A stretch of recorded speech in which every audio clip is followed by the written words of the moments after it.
semasa di alam persekolahan? Okey, apa tu Datuk Raub ni masa sekolah rendah dulu sebenarnya dia melompat kelas ni sebenarnya. Dia tahun 61. Kami semua ni tahun 60. Tapi dia masa tu dia nak sekolah sangat, jadi bapa dia hantar untuk tumpangkan semua sekolah jatuh. Sepatutnya dia kena balik pada dia jatuh balik tahun selepas tu. Tapi dah terlanjur dia sekolah tu, dia teruslah sekolah sampailah habis. Darjah 6. Sampai darjah 6 kami lah di sekolah rendah ni, sekolah jeram dekat sini kampung ni. Tengok kan, jadi masa sekolah tu sama-sama lah kami ni, sama je. Masa tu dia kecil-kecil sampailah darjah 6. Sama lah, tapi cerita lucu Raub ni saya pun tak berapa perasan lah. Memang kau ingat bang? Kita ni sama ya macam dia kan. Dengan dia kan. Sama nakal. Budak-budak kan nakal lah. Guru-guru di sekolah jauh jalan kaki je. Di sekolah jauh. Balik berdebu je kasut kan. Tapi satu cerita unik kalau pergi sekolah ni, dulu jalan kampung kan. Jauh ni daripada Muadin ni, kalau nak pergi sekolah tu jauh. Balik tu kadang-kadang ditumpang lah sesiapa, tumpang bas ke kan, apa tu tumpang kereta-kereta orang kan. Itu jari. Itu jari. Ada orang lama dulu lah sini, arwah nama dia lah. Jadi dia tumpang lah. Jadi dia ni dia selalu tumpang. Ada dulu wakil rakyat kat sini tau. Nama apa tu, Dola Siak ke? Dola Samad. Dola Samad ni. Dia ni dulu Dola Samad ni dulu wakil rakyat kampung ni lah. Dia duduk ujung sana.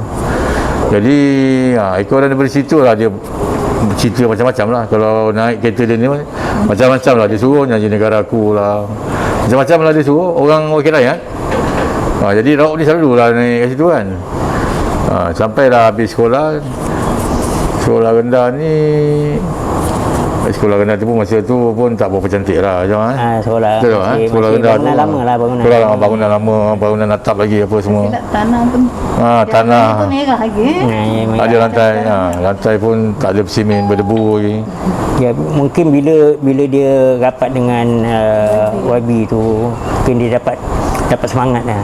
Semangat macam ni. Sebab tu dia ni dah uniknya, dia boleh cerita zaman dulu. Dia punya pasal dia banyak pengalaman cerita daripada wakil rakyat yang masa tu lah, Dola Samad tu. Jadi sebab tu keprihatinan dia untuk membantu kan. Kalau kita tengok sekarang ni, dia tu kalau dia nak bantu orang tu memang dia akan bantulah. Pasal dia tahu kami dulu kampung ni hidup bukan senang, memang susah. Rata-rata penduduk kampung ni semua bukannya orang senang, semua orang kampung biasa. Ada yang buat sawah, ada yang menore, ada yang berkebun macam tu lah. Tak ada yang kerja yang senang-senang, tak ada lah. Jadi kami ni rata-rata sama dia pun memang anak orang kampung lah, anak orang kampung biasa. Dia ialah zaman kanak-kanak itu ni nakal kan. Dia ni kita bila musim hujan kan, dia berenang sungai tau. Berenang sungai. Tanya, Datuk Raub pernah dia nak tenggelam kat sungai? Bawa mentul nama.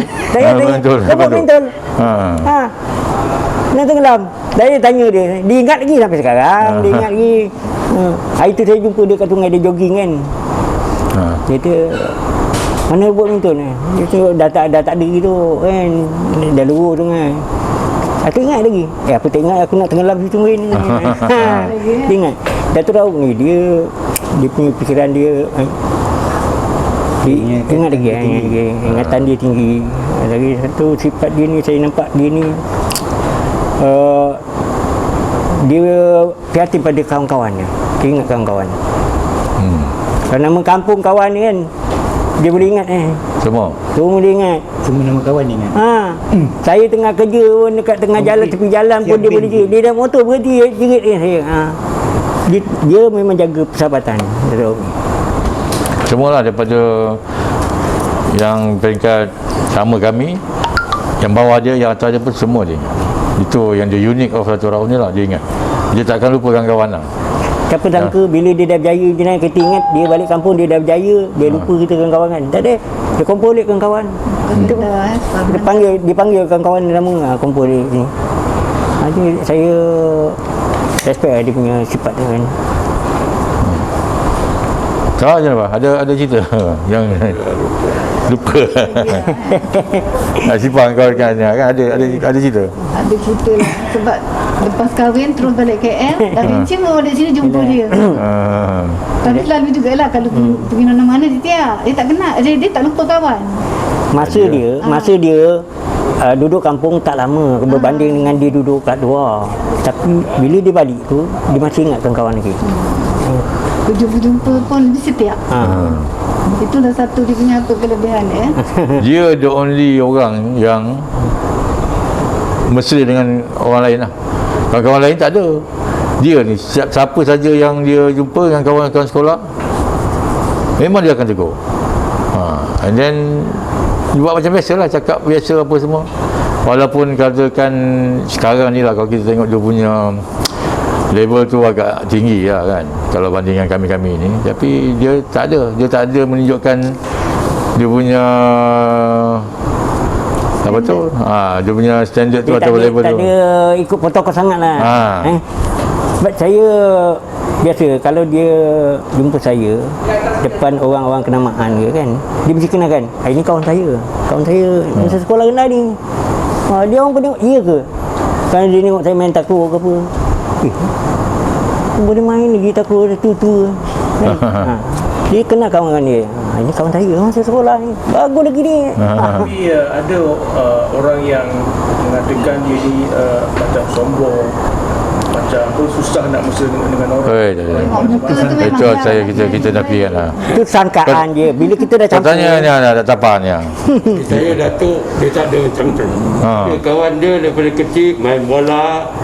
Dalam hujan. Saya rasa bagi diri saya paling jahat lah mengusik dia. Hari-hari boleh dikatakan bila pergi main bola, mak ayah dia mesti panggil saya. Sebab saya suka mengusik dia suka menangis. Dia mesti macam mana pun menangis, balik mengadu mak dia. Bila saya lalu sini, mak dia mesti panggil. Apa pasal kau buat Datuk macam tu? Selalu yang saya ingat lah. Tapi dia kawan memang. Dia tak lupa. Dia tak ada sombong. Dia dari sikap sombong dia, sikap meninggi diri tu memang tak ada langsung. Saya ni kalau ikutkan saya yang paling rapat dengan dia lah. Mana daripada sini sampai di Kuala Lumpur, sampai dah dia jalan sampai sekarang ni. Dia tak ada. Dia jumpa siapa pun macam biasa je. Dia pandai mengolah diri dia lah. Kalau dia jumpa orang yang level atas, dia itulah. Kalau jumpa kawan-kawannya ni, lepak santai ni, dia buat biasa. Dia selalu kalau kemesraan dia tu tak macam kita lah. Dia kalau jumpa kawan-kawan lama kan, dia pegang, dia peluk ke apa ke, itu kelebihan dia. Teruk ni. Kalau orang tak campur dia, tak dapat memang orang apa. Tapi bila orang dah duduk semeja ni, dia orang baru tahu, oh teruk macam ni kan. Mesra, cepat mesra.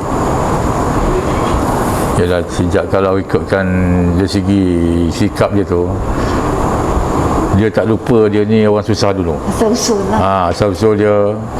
Kami semua orang kampung susah jalan. Kampung ni dulu tak macam ni. Jalan pun dulu teruk apa semua.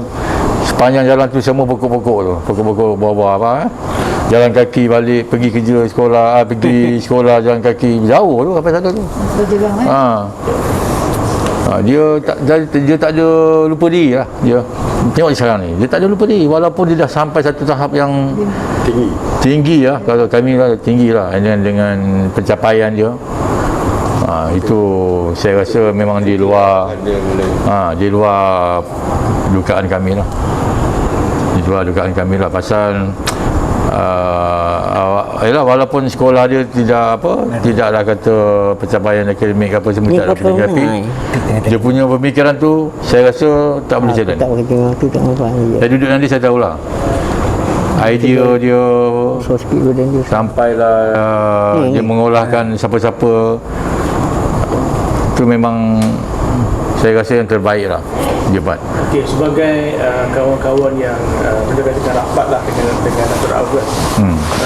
Apa perasaan apabila Datuk Rauf ini dipilih oleh pihak pimpinan tertinggi parti untuk menjadi calon bagi Tun Tanjung Bidara ini?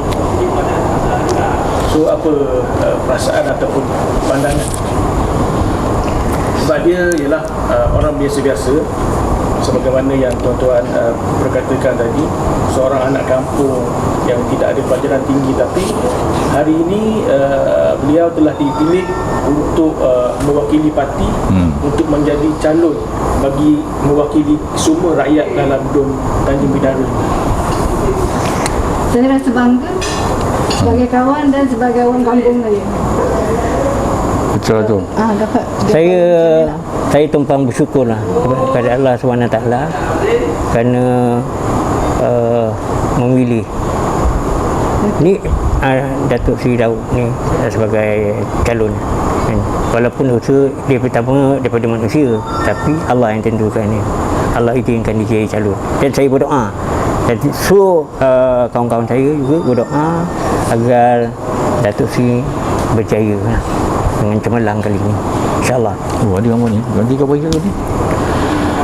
Saya pun bukan apa, saya pun memang yang ikutkan saya ni bukan saja kata rakan sekolah, tapi saya ni sepupu rapat dengan dia lah. Rapat dia dengan rapat saya adik-beradik. So kami memang membesar daripada saya kat sini sampai saya berhijrah ke Kuala Lumpur sama dengan dia, sama-sama dengan dia. Sampailah bekerja, sampailah. Dan saya tahu dah dia punya pencapaian dia lah. Jadi pemilihan Datuk Rauf ni saya rasa memang bertepatan lah dengan apa kehendak zaman sekarang ni, dengan idea yang dia akan bawa, apa semua kepimpinan yang dia ada yang mesra rakyat apa semua kan. Sebab ni tadi kata-kata kawan-kawan saya yang sekolah rendah yang bersama dengan dia, yang ada berbagai kata orang pelbagai background lah, ada yang berjaya, ada yang, tapi dia sama aja, dia tak ada bezakan siapa-siapa. Tanya dengan kawan ni, jumpa siapa macam nak tapah ni, duduk kampung daripada kecil sampai dah sekarang, dia jumpa dia macam biasa, dia tak ada membezakan apa tu keegoan dia apa, tak ada. Tu je beauty of Datuk Rauf. Patutnya saya pun macam sahabat saya Zainal lah, maknanya saya pun bersyukur lah. Itulah cita-cita yang dia nak bawa satu pembaharuan. Kalaulah kata diberikan diizinkan Allah Ta'ala dia mencapai kemenangan dalam pemilihan kali ini, insyaAllah lah saya rasa seluruh masyarakat ataupun seluruh kawasan Melaka ataupun khususnya Masjid Tanah ni, saya rasa akan mendapat satu apa, perubahan baru lah, saya rasa yang dia akan bawa lah. Pasal mengetahui Datuk Rauf ni memang dia punya berbagai idea, walaupun kadang-kadang kita tak nampak idea dia tu, tapi idea dia dan perancangan dia tu memang terbaik lah, bukan untuk diri dia tapi untuk semua. Kepimpinan dia tu sangat menyelah sejak dia berkecimpung dalam politik ni, bermula daripada bahagian Bukit Bintang dulu lah. Dia sama-sama dulu dengan saya tu, terlibat dengan Bukit Bintang dulu, dari zaman ahli biasa sampailah dia dilantik sebagai ketua pemuda. Lepas tu dia naik lagi sampai ke peringkat nasional, sampai ke jadi Setiausaha Kerja Pemuda, lepas tu naik Setiausaha Kerja UMNO. Itulah dia bersahabat baik dengan semua orang. Tapi bila orang dah naik macam tu, biasalah, ada yang sakit hati, adalah temuan-temuan yang kata orang berbau untuk menjatuhkan dia dengki ni, itu saya rasa biasa.